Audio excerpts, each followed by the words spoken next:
Oh les rouleurs. Oh oui, rouleurs. Hein. Mais il a un chantier.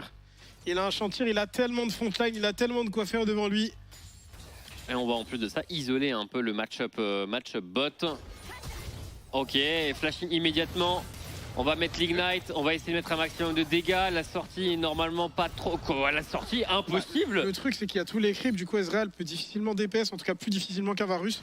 Le destin scellé de Closer pourrait avoir son impact, ils sont sensiblement tous dans le même spot. Chovy va se faire tamponner, Chovy va se faire ultimate de la part du Yone, mais le W va lui renvoyer la monnaie de sa pièce. Donc Santé va être dans le coin, téléportation de la part de Morgan. Attends, il arrive peut-être dans un spot bizarre. Après les bros se renferment bien, Chovy qui va prendre énormément de dégâts. Est-ce qu'il a le temps de W? Oui, il a le temps. Il a infligé pas mal de dégâts en retour. Il est mort. Stabilizer devrait lui prendre la vie. Kin va réussir à dash out, va réussir à flash out, mais Sejuani trouve le stun, l'ultimate de la part du Yone. Très bon fight de la part des bros, mais il n'arrive pas à tuer Xanté, ou en tout cas pas encore. Il arrive à survivre. Ok. All out. Kin. Dommage qu'il n'ait pas touché ses sorts sur Pollu. On brolive ou pas? Ça commence à broliver avec tout ça, hein. Il y a des bonnes nouvelles. Ouais, des bonnes nouvelles, parce que ça va être suffisant, je ne sais pas. Mais en tout cas, on vient de se rappeler scénario cauchemardesque avec ce à quoi aurait pu ressembler le fight de Xanté là. Et d'avoir un petit peu de pression sur sa lane. Après, le dragon est finalement déjà parti. Le de la faille qui a été start par les Genji forcément. Téléportation de la part de Monsieur Morgan. Closer va être dans le coin. Joli tampon de la part de Pollu, ça a l'air pas suffisant. Chovy qui est dans la mêlée, Chovy qui trouve un très bon W, mais ça ne tue pas encore. Pollu va finir par tomber. Est-ce qu'on peut aller chercher le 1 pour 1 du côté de Morgan qui cherche Chovy, mais qui va peut-être un petit peu loin? On va essayer de redéclencher du côté de Duro. Duro va tomber. 4 contre 4 désormais, une flèche de Varus qui va connecter, mais pas entièrement. Oh, le double flash-in! Le double flash-in, on s'est retourné immédiatement du côté des Genji. Il y avait des bros ici, il y avait des frères, et ils se sont fait laver les uns après les autres, essorés, étendus. Téléportation de Chovy, casse-tête sur 3 personnes into W. Bon, là on est 1 pour 1 pour le moment. Ça va déclencher un roller qui joue très haut depuis tout à l'heure. Ça va finir par être payé tout de même. Et déjà terminé en la faveur de Genji. 2 pour 1. C'est trop satisfaisant parce qu'il le joue vraiment bien. Il le joue de la manière dont Ezreal doit être joué. De toute façon, beaucoup de gens qui ont appris à jouer Ezreal en regardant Rouleur. La chaîne de connexion qui est loupée. Oula! Oh, le Duro! Une engage sur 5 personnes, un stun sur 4. Personne peut follow up. Par contre, l'arrivée des Chovy peut-être un petit peu deep. Le clou du spectacle ici directement sur Croco. Et on l'a dit, hein, sur une Sejuani, ça fait pas mal de dégâts. Et on peut avoir du coup un Atakan bonus. C'est une game plus que correcte en plus de ça pour le moment, Chovy. Croco qui va se faire dash in. Croco. Il joue bien le coup. Dash out. Il a très bien joué le coup en vrai. Il gagne beaucoup de temps pour son équipe. Beaucoup de points de vie sur le Baron d'Achar. Par contre, attention à ça. Oh là là, TP de Chovy dans le dos. Elle va faire mal. Elle va faire très mal cette TP de Chovy. Duro trouve une première engage. Ça va déclencher. Qui est au contact. Le Baron d'Achar n'est pas encore tombé et on l'a abandonné du côté de Canyon. Par contre, Chovy va arriver en renfort. Les bros se font un petit peu démarrer. Pour le moment, personne ne trouve qui n'est tombé. Chovy va le suivre dans la tombe. Rouleur. Doigt DPS. Oh ça dodge. On essaie de gagner de la distance. Canyon qui regarde sur Hype, mais malheureusement il ne peut pas go in. C'est le Q-spell de Rouleur qui va toucher. Rouleur, un nouveau dash-in. Le Q-spell qui est une nouvelle fois évité par Croco. Et la flèche de Hype vient abattre le play. Ouais, ok, Rouleur fait des trucs stylés. Il réussit à récupérer la priomide par moment. On se retrouve tout de même avec un Varus qui a clairement de quoi tomber. Et dans le setup actuel où tu as un next flash de Rel et un flash de 7, c'est bizarre. En fait, c'est un vestige d'une vision passée.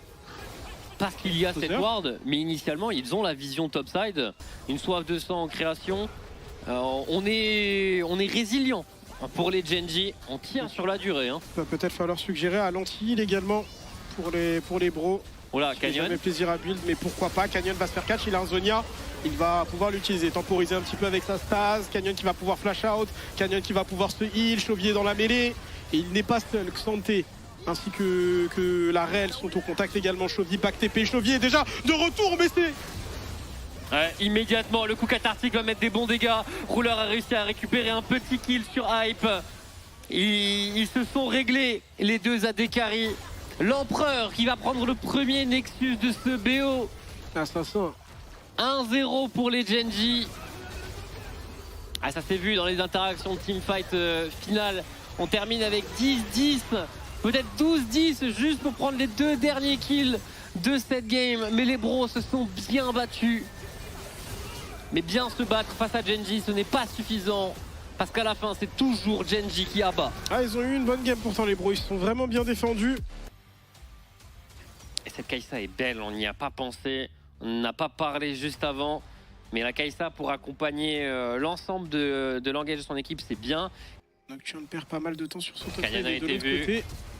Ouais, il n'y a pas de flash pour Kin. Allez, Et c'est un premier 100 pour Morgan. On a un Ignite, faut voir qui prend l'aggro de la tour. Est-ce que c'est Pollu? Est-ce que c'est Hype? C'est Pollu qui va le prendre. Aftershock de claquer, Chovy qui arrive. Tout était prévu, mais Pollu drop bien l'aggro au bon moment. Kin est toujours en vie. Hype va tout de même réussir à prendre le kill tout en prenant l'aggro de la tour. Closer avait bien accompagné le mouvement et le dive est super bien exécuté. 4v2. Et sur le top side. Niveau 6 sur la Nico, et ça peut faire une grande différence parce que la grenade ASM elle n'est pas disponible pour le Nautilus. Premier void pas mal Pollu. récupéré par Croco, on va déclencher pour la Nico. Et le fight est séparé en 2. Cyclone du côté de Wukong, veuillez m'excuser. Flash-in également de la part du Wukong. Closer va tomber, les Gen.G sont en train de tout prendre autour de ces Void Grubs. Mais c'est remporté par les Gen.G. 3 kills récupérés, dont 2 sur le Wukong. Attention à ça. La grenade ASM est pour le moment safe. Pollu n'a plus beaucoup de points de vie, mais il va pouvoir reculer. Dragon récupéré par les bros. Ça a été répondu par Rouleur. Quand tu fais Yuntal, c'est que tu vas faire le stuff full AD. De toute façon, il faut là, je pense. Après, le truc, c'est que le Zonia va mettre soit beaucoup de temps à arriver, soit n'arrivera pas. Et pendant ce temps-là, Morgan. C'est vraiment une ward parfaite pour Nocturne et Talia, c'est une folie. Ça bait. Ah, ça stun. Ouais, le stun a été trouvé. Du bout, hein. Et du coup, il y a tout ce qu'il faut. Kin qui a voulu cancel. Okay, et qui avait pas le droit. Il était au bout du bout, Kin. On va TP top pour Chovy. Il n'y a plus d'aiguille pour les Gen.G.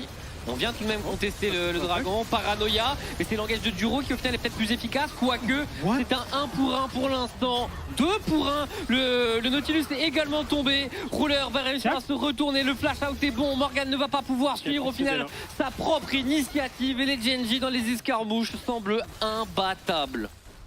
Déjà avec la game 1, il y avait de quoi espérer aussi. Mais le retour du match. Nocturne est topside, mais il est encore sur des wards. Ils ont l'info partout, les Gen.G. On peut être envie de déclencher. La tentative de piège de Closer et Pollu pourrait se retourner contre eux. Ils viennent d'avoir l'information sur la position de Canyon. Et du coup, Closer va prendre la fuite. Mais le bisou, le charme. C'est très grave, le charme en plein vol. Le charme en plein vol, c'est très grave ce que Chovy vient de nous proposer. Il récupère son premier kill de la partie. Mais il devait se douter que la Talia était il ouvre les compteurs. Rapide. Oh, ça ok, une T2 là-dessus. Non, le clutch est immense. Nocturne qui arrive, mais la Nico de Duro était déjà prête à la réception. Ils avaient un coup d'avance. Deny, cette prise de la T2, héros de la faille claqué à la mid lane. Ils viennent de prendre 3 tours. Du côté de Canyon. Maximum de dégâts avec sa Gwen. Dans tous les cas, on va avoir un peu de peiné et un petit combo de Chovy, un petit bisou, un petit kill. Rouleur ne récupère même pas d'assist. La T2 est récupérée. T1 top qui va être prise également. C'est un carnage. Je vois mal les Gen.G perdre dans une telle position sur une ward adverse. Pas grave. On va attendre le prochain dragon. Là, les Gen.G peuvent peut-être aller chercher un peu plus loin. Attention, Pollu qui va prendre le bisou. Il est déjà mort. Paranoia, Hype qui tente la culling, mais ça ne mène pas à grand chose. Ce baron d'achat n'est pas contestable, Blue Trinket ou non, tu peux pas avancer, tu peux pas contester, tu peux rien faire. Duro est tellement bien placé. Si tu rentres, t'as déjà Chovy qui te chunk pour le premier coup. T'as Duro qui arrive derrière.